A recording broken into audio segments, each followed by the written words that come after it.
Madame Duby-Villers a la parole. Merci, Monsieur le Président, Madame le Ministre, Monsieur le rapporteur.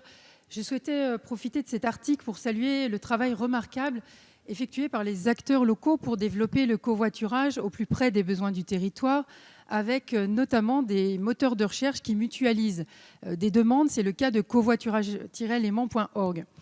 Vous le savez, ce mode de consommation économique et écologique se développe, mais pour qu'il se développe encore davantage et pour lutter contre l'autosolisme, eh bien, il faut qu'il y ait un gain, notamment en termes de temps. Et cela est possible lorsqu'il y a des voies dédiées sur le modèle des carpool lanes aux États-Unis. Alors en Haute-Savoie, nous avons pu accompagner récemment un projet unique en Europe, une première voie réservée au covoiturage qui a été créée sur une autoroute avec un passage en douane binational qui a donc été ouverte le 8 octobre 2018. Cette création de voies a pour objectif de réduire les impacts liés à la circulation des trajets domicile-travail en favorisant donc le covoiturage sur un axe majeur du réseau ATMB.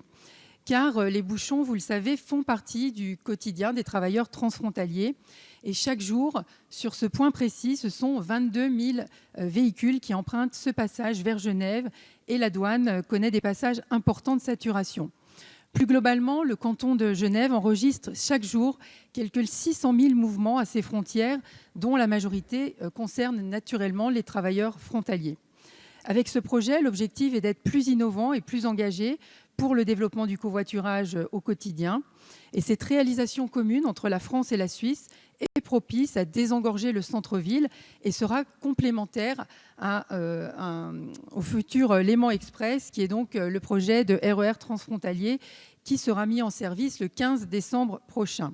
Cette innovation constitue également une application au programme PACTER, qui est donc un accord transfrontalier qui vise à améliorer la qualité de l'air en Haute-Savoie et qui est très important à l'échelle du Grand Genève.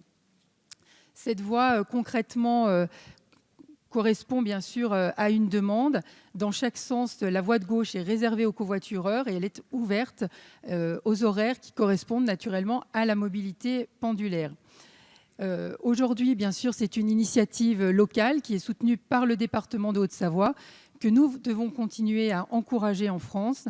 Mes collègues frontaliers connaissent eux aussi des problématiques spécifiques de mobilité liées à la présence d'une frontière. Je vous remercie. Merci, ma chère collègue. La parole est à monsieur